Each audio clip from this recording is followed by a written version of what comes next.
வணக்கம் ஃப்ரெண்ட்ஸ், இன்றைக்கி புதினா சிக்கன் எப்படி பண்ணுறதுன்னு பார்க்கலாம். அடுப்பு பற்ற வச்சு பாத்திரத்தில் ஒரு 3 ஸ்பூன் எண்ணெய் ஆட் பண்ணியிருக்கேன். எண்ணெய் காஞ்சோன்னே 1/2 ஸ்பூன் சோம்பு, 3 பட்டை, ஒரு அன்னாசி பூ சேர்த்து ஃப்ரை பண்ணிக்கலாம்.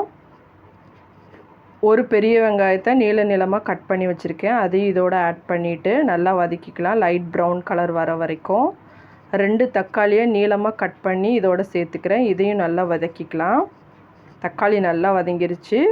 3/4 ஸ்பூன் இஞ்சி பூண்டு பேஸ்ட் ஆட் பண்ணிவிட்டு பச்சை வாசனை போகிற அளவுக்கு வதக்கிக்கலாம். கழுவி க்ளீன் பண்ணி வச்சுருக்கிற சிக்கனை இதோடு ஆட் பண்ணிக்கிறேன். ஆட் பண்ணிவிட்டு சிக்கன் மசாலா 2 ஸ்பூன் ஆட் பண்ணி நல்லா வதக்கிக்கலாம்.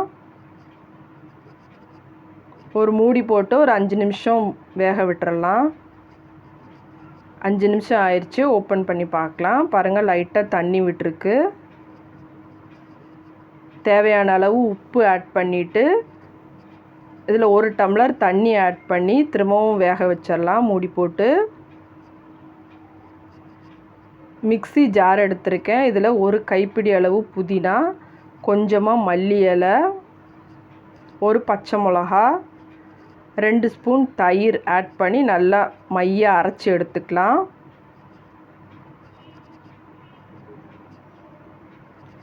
இப்போ சிக்கனை ஓப்பன் பண்ணி பார்க்கலாம். பாருங்கள், 3/4 வெந்துருச்சு.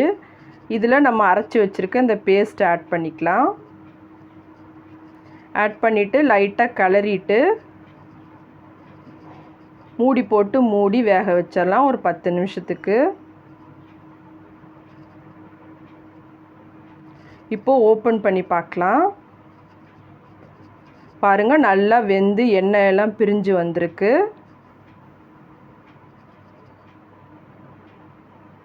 கடைசியாக இது மேலே கொத்தமல்லி தழை ஆட் பண்ணிக்கலாம். நீங்களும் வீட்டில் இதே மாதிரி ட்ரை பண்ணி பாருங்கள். ட்ரை பண்ணி பார்த்துட்டு எப்படி வந்ததுன்னு சொல்லி கமெண்ட் பண்ணுங்கள். வீடியோ பிடிச்சிருந்தா லைக் பண்ணுங்கள், ஷேர் பண்ணுங்கள், சேனலை மறக்காமல் சப்ஸ்கிரைப் பண்ணுங்கள். இவ்வளோ நேரம் இந்த வீடியோ பார்த்ததுக்கு ரொம்ப நன்றி. வணக்கம்.